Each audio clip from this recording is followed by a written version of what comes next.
हमारे चैनल को सब्सक्राइब करें और बेल आइकन दबाएं।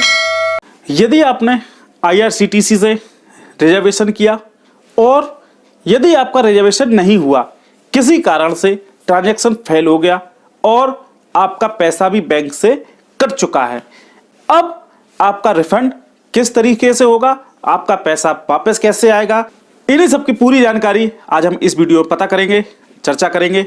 मैं हूं दीपेंद्र, आपका एक बार फिर स्वागत करता हूं हमारे YouTube चैनल शिपी ज्ञान में। यदि आप पहली बार हमारे चैनल पर आए हैं, चैनल को सब्सक्राइब करने के साथ साथ बेल आइकन को दबाएं, जिससे कि इसी तरह के लेटेस्ट और यूजफुल कंटेंट आपको सबसे पहले मिलते रहें। तो चलिए शुरू करते हैं।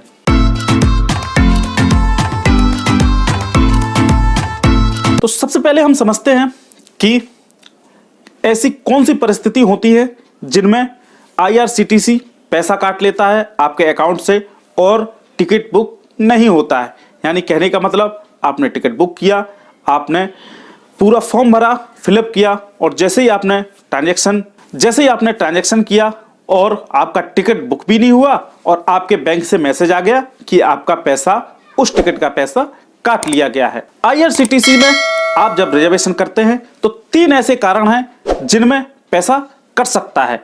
मोस्टली वो गलतियां हम करते हैं। नंबर 1, जब हम रिजर्वेशन करते हैं तो ओनली अलॉटेड बर्थ वाला जो ऑप्शन दिख रहा है, आप इस पर क्लिक करते हैं। तो यदि आप जिस ट्रेन का रिजर्वेशन कर रहे हैं उसमें अगर सीट खाली नहीं होगी, तब भी आपका पैसा कट जाएगा और रिजर्वेशन नहीं होगा। नंबर 2 स्थिति, यदि आप जो इसके नीचे ये वाला टैब देख रहे हैं, इस पर आपने उस ट्रेन का कोई कोच, बर्थ नंबर या कोई ऐसा अपना स्पेशल डिमांड इस पे लिख दी।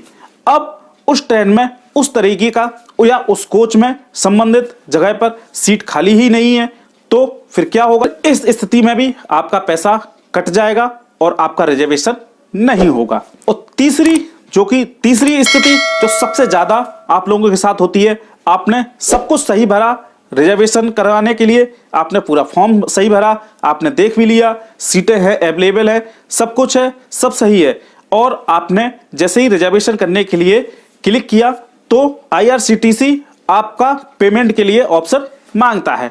जैसे ही आपने UPI कोई भी ट्रांजैक्शन के लिए आपने उस पर क्लिक किया, तो हो सकता है उस समय आपके बैंक का सर्वर कम हो या किसी कारण से बैंक द्वारा पेमेंट IRCTC को नहीं हुआ है और बैंक में इंटरनल आपका पैसा कट जाएगा और वह पैसा IRCTC को नहीं पहुंचेगा। इस स्थिति में भी आपके पास बैंक से मैसेज आ जाएगा और आपका रिजर्वेशन नहीं होगा, टिकट बुक नहीं होगा। अब इन तीनों परिस्थिति में एक कॉमन बात होती है, यदि आपका पैसा कटता है तो 48 घंटे के अंदर अंदर आपके कटे हुए अकाउंट में पैसा आ जाना चाहिए। यदि फिर भी नहीं आता है तो 3 वर्किंग डे इनमें आपका पैसा आ जाता है। 99% केसों में आपको 3 वर्किंग डे में जरूर से जरूर आपका पैसा वापस आ जाता है। फिर भी किसी परिस्थिति में हो सकता है, किसी परिस्थिति में 1 हफ्ता या 2 हफ्ते आपका पैसा वापस नहीं आता है, तो आपको कंप्लेंट करना चाहिए कि हमारा पैसा वापस नहीं आया। और जो ट्रांजैक्शन ID रहती है आपको SMS द्वारा, ईमेल द्वारा आपको भेजी गई थी, उनको आप संभाल कर रखें। और इसके अलावा आप जो स्क्रीन पर नंबर देख पा रहे हैं, इन नंबरों पर कॉल करें। इसमें आपको पूरी तरीके से सहायता की जाएगी। आपको आपके अकाउंट के साथ ट्रांजैक्शन क्यों नहीं हो रहा है, क्या ट्रांजैक्शन किया जा चुका है, यह सारी जानकारी आपको इससे मिल जाएगी। और यदि IRCTC के हेल्पलाइन नंबर से बात होने के बाद यह कंफर्म हो जाए कि IRCTC ने पैसा रिफंड कर दिया है, तब फिर आप अपनी होम ब्रांच यानी कि अपनी बैंक में विजिट करें और वहां जाकर पता करें कि पैसा क्यों नहीं आया है।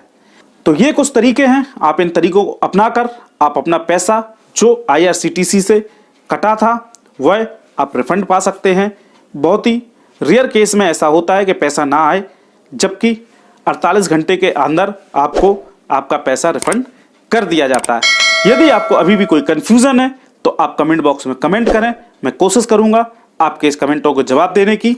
मिलते हैं ऐसे ही किसी वीडियो में, जब तक के लिए जय हिंद, जय भारत।